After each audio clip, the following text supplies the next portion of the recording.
Right, had this thing out at Heathcote Park Raceway on the weekend. Saturday had like a bit of a rotary sort of day, theme day. A lot of cool killer cars out there. So let's have a bit of a look at some of the video clips, and by the thumbnail and probably the title or whatever, you'll see that we definitely run a pretty big PB. So stay tuned after all those runs and we'll explain a bit about how it's going at the moment. It'll have enough fuel for one more beer. Yeah. All we want is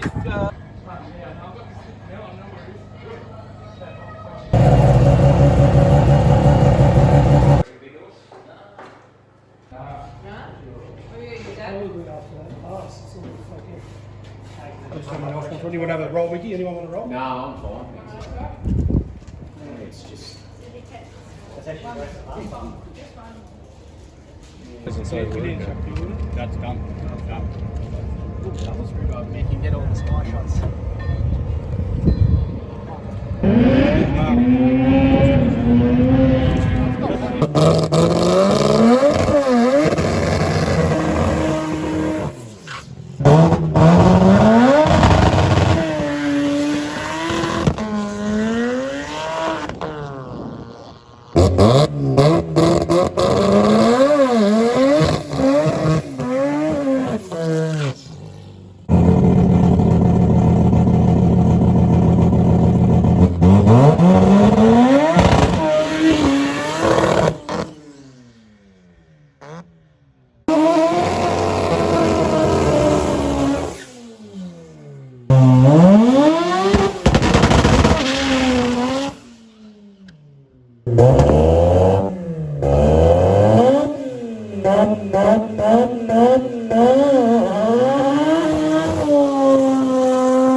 All right, so there you have it. We ran 829 at 163. I can't remember now, to be honest. For some reason, and I've said this to a few people, a lot of people have been saying, congratulations, well done, killer or whatever. I don't feel pumped about it. I don't know. I think the expectation is I want this car to run like a 799 at whatever, and anytime it doesn't do that, I'm disappointed. So I shouldn't be. This is a car that's been, built by me entirely, just a dude, as you can see, in a garage. No workshops or anything involved here and that. So I'm drawing on the experience of myself basically, and help from a few other people, which is great. But super hard road to walk this path by yourself for the first time ever, sort of thing. So I should be much happier than I probably am. So anyway, car is still running. I've beaten the hell out of this this engine, and the changes I've recently made are working really well. So previously we had issues where it was just inconsistently, like one spark plug would come out looking differently. We would have a rotor drop and then another rotor drop, and anything you did regarding fuel and that didn't make any change or whatever, and it was just getting a bit frustrating. And then made a couple of adjustments, and now no matter what you do, if I put fuel in or I take fuel out, both rotors are following the same path and stuff, and we're pretty much on the path now where, we're 829. It's still not perfect, but it's definitely significantly better. So car still runs, car's going killer. I think it's done we did 3 or so dyno sessions, close to 80 pulls. It's done multiple race events now, and still starts and drives and goes on the trailer, no problems, and ready for the next meet. So really happy with how everything's tracking on it. So let's run over some of the things I am going to change and why. So for next time out, you can see one of the wastegates are off. So I only ever had 13 PSI springs in the gate. So I'm going to change those to 19 to try and get, I'm not using CO2 for boost control. I'm just using manifold pressure. And what I'm noticing is that the big rise, the big really quick sudden rise in dome pressure that's required, is just seeing a bit of a fair spike and oscillation around that initial peak, which is causing boost to sort of drop off, which is, that point is sort of where we're trying to get the car quickest in the 60s. So obviously we went 124, it went 125 a couple of weeks ago, then it went 124.9 or 124.5 or something like that. So getting really consistent there. I haven't really adjusted much on the start line yet. I'm still I just want to get the whole track tune sorted, and then I'll start piling, all extra power on the start line. Depends on track conditions as well. We went to Heathcote sort of 3 times in the last month or so or whatever. One time I went 125. We then raced 2 days later, same track. Racing didn't start till the afternoon, but it was very hot, and went 148, 140. So, rotary engine, radial tires, big turbo, you have to leave in a certain window, otherwise the car will just essentially, even though it's an auto, it bogs, the converter pulls the engine down too much. So we have to leave it a certain minimum RPM, almost a minimum boost, no matter what. And if the track, based on, ambient temp and stuff like that, isn't going to take it, it's not going to take it. But on Saturday, track was killer. Lots of guys left the line really strongly. I did PB, Marcus in that red BRZ, arguably one of the greatest, neatest race cars you'll ever see.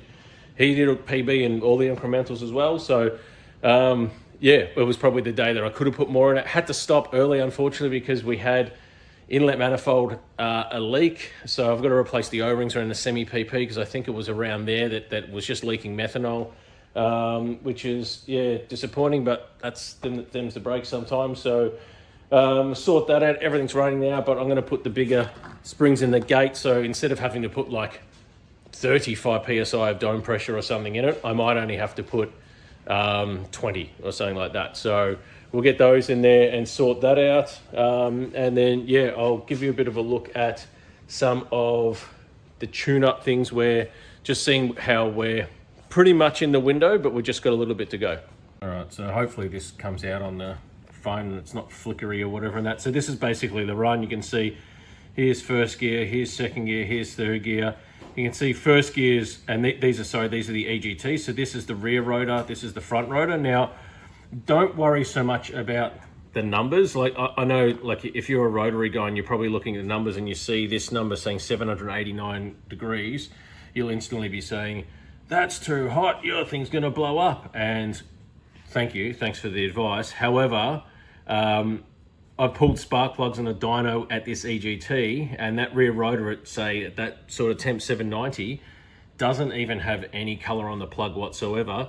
And you see this rotor here at 680, pushing up to 720, 730. That's basically in its window. If anything, this 680 is a little bit too cold. So what I need to essentially do here, and oh yeah, sorry, so here's the top of first, it's singing, and then top of second, you can just see some little, you'll see some little, get the drive shaft thing out of the way, you can see some little there, and then the top of third again. That is, you can see here it cleans up at the top of third, it comes back on strong, but it's just in this little trace sort of in here or whatever, and a little bit in here, which is just a tiny little tickle of the map required there, and we should be sorted. I've seen the slow-mo of the chassis leaving the line. Slow-mo videos really help you dial in settings and that, so I had these old things down at about, I can't remember. It's a light car, so I only had about 14 PSI in them when they're cold, but which was always fine when it was running like a 13060. Now I'm starting to get at it. The radial needs to sort of hold its roundness, so to speak. You can see on the line there that it's probably about 1.5 PSI too little air pressure. You can see it really, it's optical illusion. People look and go, oh, your axle's bending or something. It's 9-inch solid live axle. There's nothing moving. It is just the distortion in the sidewall of the tire that is making it look that way. And yeah, it's by, you end up with sort of like the tiger stripes around too when it's got a little bit too little PSI in it. So next time out, I'll run about another PSI air pressure in it. And the shock topped out and at about 80 foot and kept that max extension to about almost the 200 foot mark. So I just want to slow that down a bit as well. So I'm going to adjust one click on to tighten up the rebounds on the shocks and lower the ride height by about 5 mil based on my expert opinion.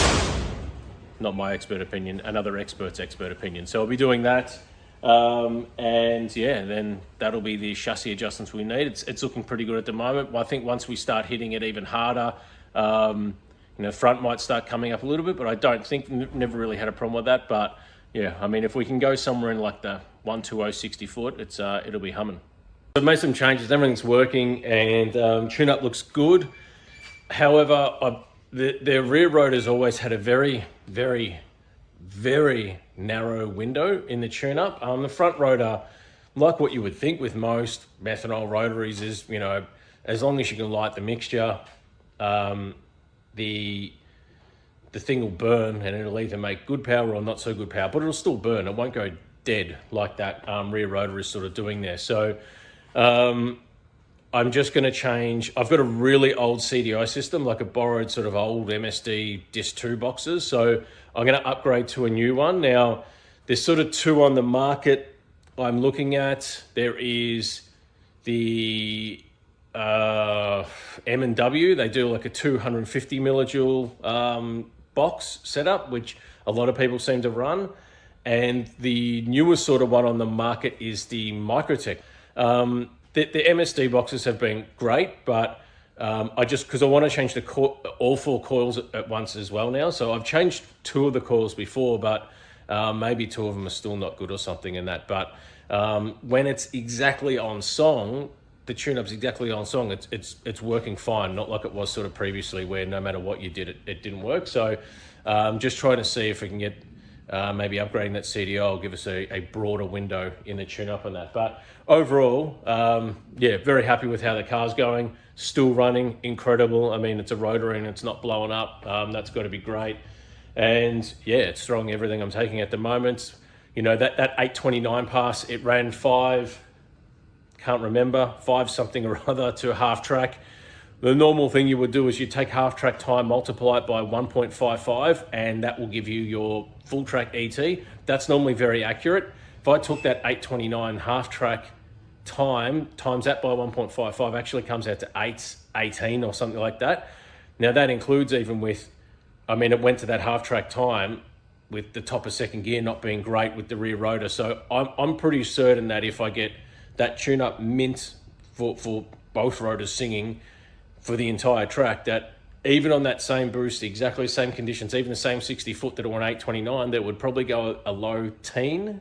And then from there, I've got a little bit of headway left in boost I can run. But also, I mean, if it's running a low teen and then I can get it to like a 120 60 foot and improve by like 5/100ths, that's basically a 10th at the end of the track. So if I'm running a low teen, even with a 60 foot improvement, with the same tune up, the same boost, it could potentially go a low O, an 8.0 lowish, and then maybe a little bit more boost. We can send that 7-second pass hopefully. So yeah, that's pretty much where I'm at now.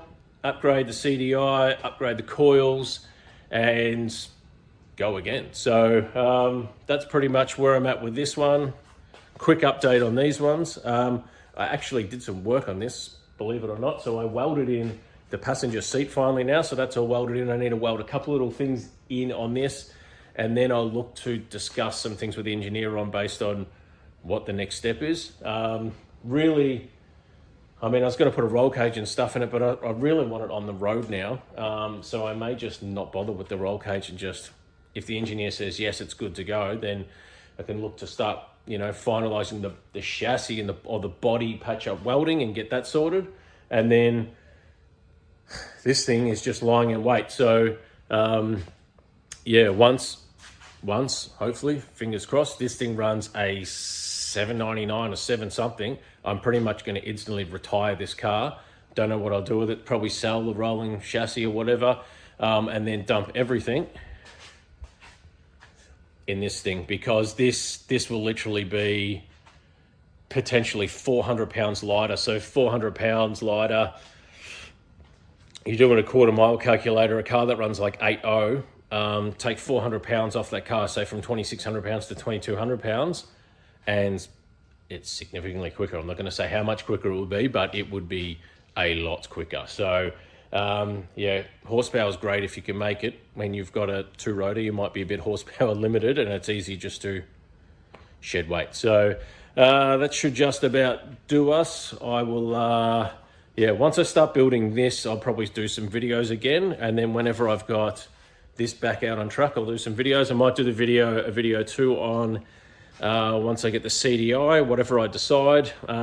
If you're running a CDI, tell me what you're running and what success or whatever you've had with it. But until then, thanks for watching, and I'll catch you next time.